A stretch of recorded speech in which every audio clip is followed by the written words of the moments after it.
शुरू हो गया है। माँ, आप चूल्हे पर खाना बनाती ही क्यों हो?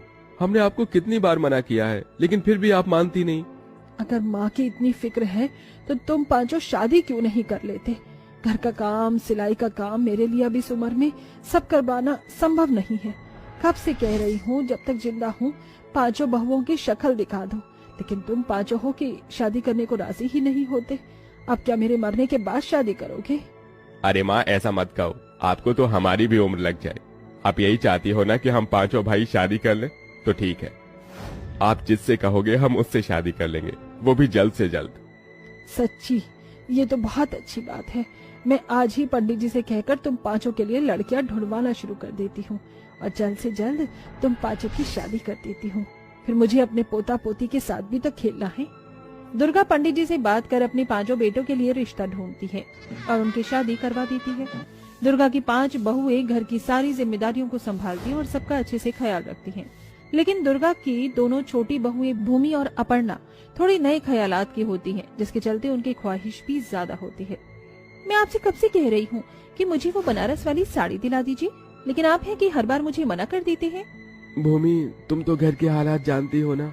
हम भाई मेहनत मजदूरी करके अपने घर का खर्च चलाते हैं। ऐसे में तुम्हारी दिन पर दिन बढ़ती इन ख्वाहिशों को पूरा करना मेरे लिए आसान नहीं है। थोड़े दिन रुक जाओ, मैं तुम्हें साड़ी दिला दूंगा।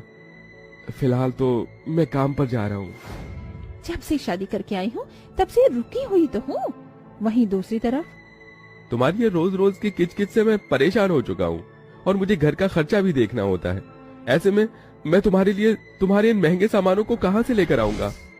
मेरी हिम्मत मारी गई थी जो मैंने इस घर में शादी कर ली।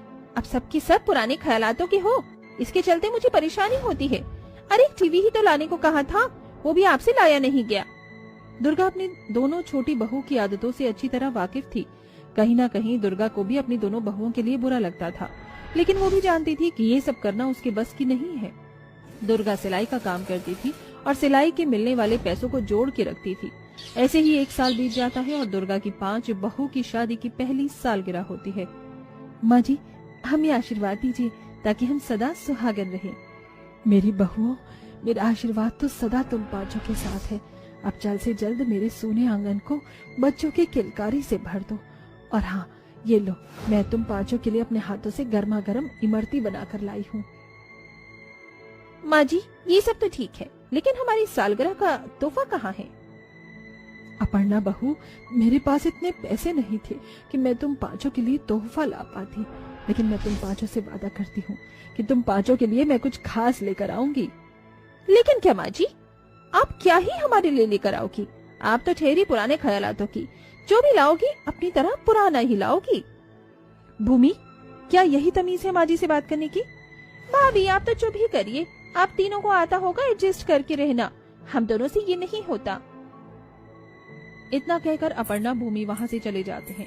अपर्णा और भूमि की बात सुन दुर्गा को बहुत बुरा लगता है, लेकिन वो उनसे कुछ नहीं कहती। दुर्गा मन ही मन ये ठान लेती है कि अब वो अपनी पांचों बहुओं के लिए कुछ न कुछ खास तो लाकर ही रहेगी, वो भी नए जमाने का।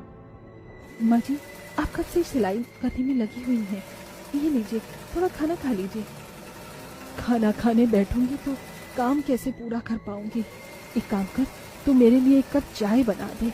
इस ठंड के मौसम में तेरे हाथों की गर्मा गर्म चाय पीकर तो शरीर में फुर्ती आ जाएगी और मैं दुगनी तेजी से अपना काम कर पाऊंगी। दुर्गा बहन जी, मैंने जो आपको अपने पोते के लिए स्वेटर दिया था वो बना या नहीं? अरे हाँ बहन जी, आपके पोते का स्वेटर तो मैंने पहले ही तैयार कर दिया था, ये लीजिए। अरे वाह, ये स्वेटर तो काफी सुंदर लग रहा है, ये लीजिए आपके पैसे। दुर्गा दिन रात मेहनत करके सिलाई का काम करती है और पैसों को इकट्ठा करती। वहीं दुर्गा की पांचों बहुएं पेट से हो जाती हैं, जिसके चलते अब दुर्गा को सिलाई के साथ साथ घर के सारे कामकाज भी करने पड़ते थे। दुर्गा की ऐसी हालत देख दुर्गा की तीनों बड़ी बहुओं को दुर्गा के लिए काफी बुरा लगता, लेकिन दोनों छोटी बहुओं को इससे ज्यादा कोई फर्क नहीं पड़ता। बढ़ते समय के साथ साथ ठंड का मौसम भी बढ़ता जा रहा था। इस ठंड ने तो जान ही निकाल दी, ऊपर से शरीर पर डालने के लिए गर्म कपड़ा भी नहीं है। ये पूरी ठंड का मौसम हमें इस पतली सी साड़ी में ही गुजारना होगा, कहीं इसका असर हमारे पेट में पल रहे बच्चों पर ना हो। हमारे पतियों के पास भी तो इतने पैसे नहीं है कि वो हमारे लिए गर्म स्वेटर ला सके। दुर्गा की पांचों बहुएं ठंड से कपकपाते हुए आपस में बातें कर ही रही होती हैं कि तभी दुर्गा उनकी ये सारी बातें सुन लेती है, जिसके बाद दुर्गा समझ जाती है कि उसे अपनी पांचों बहुओं को क्या देना है। सिलाई करके जमा किए गए पैसों को वो लेती है और जाकर दुकान से कई सारे ऊन खरीद कर ले आती है और उनसे अपनी पांचों बहुओं के लिए बहुत प्यारे प्यारे स्वेटर बनाती है। बहू, ये लो, गर्मा गर्म दूध पी लो, ठंड से थोड़ी राहत मिलेगी। माँ जी, सिर्फ दूध से क्या होगा, इसे तो हमें बस थोड़ी देर के लिए राहत मिल जाएगी, और जो हम पूरा दिन ठंड में कपकपाते रहेंगे उसका क्या। बहू, तुम यही रुको, मैं तुम पांचों के लिए कुछ लेकर आती हूँ। ये लो। माँ जी, इसके अंदर क्या है? खोलकर देख लो, खुद ही पता चल जाएगा। इसके अंदर तो स्वेटर है, और ये स्वेटर कितने ज्यादा प्यारे हैं, ऊपर से कितने गर्म और मुलायम हैं। लेकिन ये तो काफी महंगे दिख रहे हैं, आपके पास इन सब के लिए पैसे कहाँ से आए? बहू, ये स्वेटर मैंने खरीदे नहीं, बल्कि अपने हाथों से बनाए हैं। मैं तुम पांचों को काफी समय से कुछ खास देना चाहती थी, लेकिन मेरे पास इतने पैसे कभी जमा ही नहीं हो पाए। अपर्णा और भूमि बहू जो हैं वो थोड़े नए ख्यालात की हैं, इसीलिए स्वेटर भी मैंने आज के टाइम की डिजाइन को देखते हुए बनाए हैं। उम्मीद है कि अपर्णा और भूमि बहू को ये स्वेटर पसंद आ जाए। माँ जी, आपने दिन रात मेहनत करके पैसे जमा किए और उन पैसों से आपने हमारे लिए इतने प्यारे स्वेटर बनाए। माँ जी, हमने आपको न जाने क्या क्या नहीं बोला, उसके बाद भी आपने हमारा इतना ख्याल रखा। माँ जी, हमें माफ कर दीजिए। आपका ये प्यार देखकर आज हमें ये एहसास हो गया कि हमने जो किया वो बहुत गलत था। तुम दोनों तो मेरी बेटी की तरह हो। चलो अब रोना बंद करो, ऐसी हालत में रोना अच्छा नहीं होता। अब तुम पांचों जल्दी से ये स्वेटर पहनो, मैं भी तो देखूं मेरी पांचों बहुएं इस स्वेटर को पहनकर कितनी सुंदर लग रही हैं। दुर्गा की पांचों बहू उन स्वेटर को पहनकर काफी ज्यादा सुंदर लगती हैं।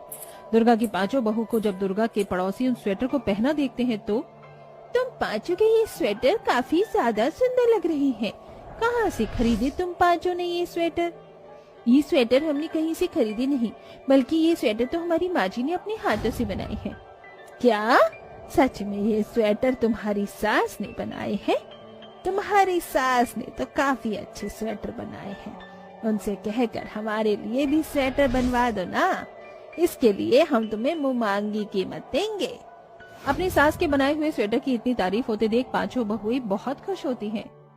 माँ जी, आप इतनी अच्छी स्वेटर बनाती हैं, क्यों ना आप ये स्वेटर को बनाकर बेचना शुरू कर दें। एक स्वेटर मार्केट में कम से कम 1000 रुपए से कम नहीं बिकेगा। इससे आपकी बिक्री भी अच्छी होगी और घर के हालात भी धीरे धीरे ठीक हो जाएंगे। इसमें हम भी आपकी मदद करेंगे। दुर्गा को अपनी पांचों बहू का आइडिया काफी पसंद आता है, जिसके बाद दुर्गा और उसकी 5 बहुएं मिलकर स्वेटर को बुनने का काम करती हैं। वहीं दुर्गा बाजार में जाकर स्वेटर बेचती है। दुर्गा के हाथ के बने हुए इतने सुंदर स्वेटर को देखकर दिन ब दिन दुर्गा की बिक्री बढ़ने लगती है, जिससे धीरे धीरे दुर्गा की स्थिति ठीक होने लगती है और दुर्गा की पांचों बहुएं कुछ ही समय में अपने बच्चों को जन्म देती हैं, जिसके बाद दुर्गा अपने हाथों से अपने पोता पोती के लिए स्वेटर बनाती है।